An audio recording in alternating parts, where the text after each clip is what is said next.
मौजूदा सियासी सूरत हाल में इमरान खान साहब फिर एक दफ़ा सुल्तान राय बन के अपने फैसले अपने हक में लेना चाह रहे हैं।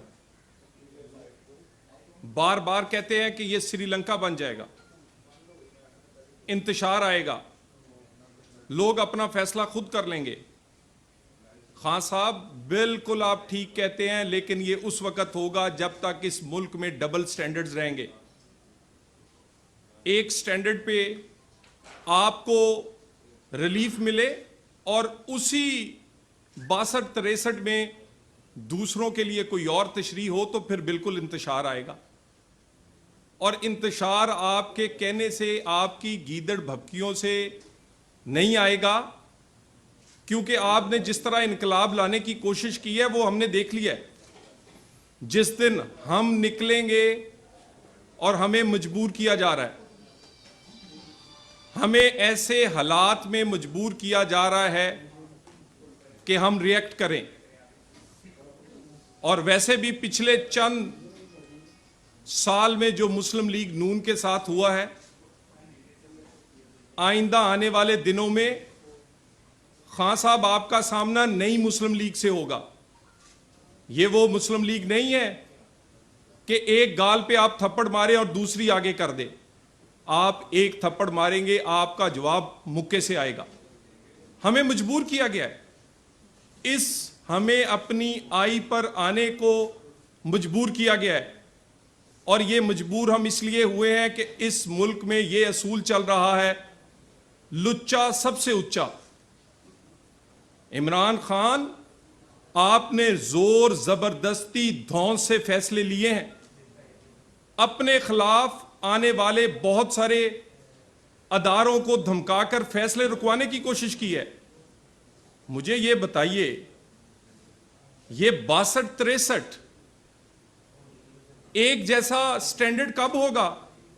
अफसोस से कह रहा हूं, एक नजायज औलाद का मालिक सादको अमीन हो और दूसरा अपने बेटे से तनख्वाह ना ले, ताहयात नाहिल हो। ऐसा नहीं चल सकता। एक जैसी तशरीह होगी, एक जैसे स्टैंडर्ड पर तशरीह होगी। और ये आपको याद होगा कि हम तो वो हर मुश्किल, हर जुल्म हमने इस पाकिस्तान के लिए, अदारों के एहतराम के लिए सहा है। पनामा से शुरू करता हूं। पहले रिट हुई, फ्रिवलेस कहकर सुप्रीम कोर्ट ने खारिज कर दी। खान साहब ने धावा बोला इस्लामाबाद पे, वही फ्रिवलेस रिट एक्सेप्टेबल हो गई। हमने सर झुका दिया इस पाकिस्तान की खातिर। पनामा में व्हाट्सएप पे जेआईटी बनी, फिर सर झुका दिया। निगरान जज लगा पाकिस्तान की तारीख में पहली दफा, फिर सर झुका दिया।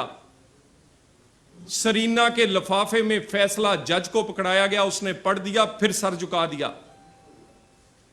जरा फैसलों की टाइमिंग देखें। सेनेट का इलेक्शन आए तो मियां नवाज शरीफ की सदारत को फारिग कर दिया जाए। कौमी इलेक्शन आए तो उससे पहले मियां नवाज शरीफ और मरियम नवाज को सजा दे दी जाए। रात 12 बजे अदालत ने हमारे उम्मीदवार को, हनीफ अब्बासी को सजा दे दी क्योंकि शेख रशीद हार रहे थे। तौहीने अदालत के फैसले उसी दौर में आए जब आम इंतखाबात हो रहे थे। हर दफा सर झुकाया और झुकाते रहे इस पाकिस्तान की खातिर, इसलिए कि अदारों का एहतराम सबसे अहम है। अदारे एहतराम ना रहेगा तो मुल्क में इंतशार आएगा। हर जुल्म, हर ज्यादती को बर्दाश्त किया, मगर अब ये चीजें हद से निकल रही हैं। मुझे ये बताइए, ये मैं कहां जाऊं? 8 साल से फैसला फॉरेन फंडिंग का नहीं आया। स्टे पर स्टे क्यों मिलते रहे? वो इंटरनेशनल करप्शन का स्कैंडल जो कि बीआरटी पेशावर का है, उस पर स्टे रहे, किसी ने नहीं सुना। चंद गंदी फिल्में बनाकर उनको दिखाकर गंदे फैसले लिए गए, गंदे रेफरेंस बनवाए गए।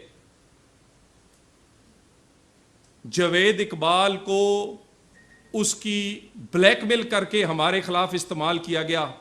आज के दिन तक वो रेफरेंस कायम है,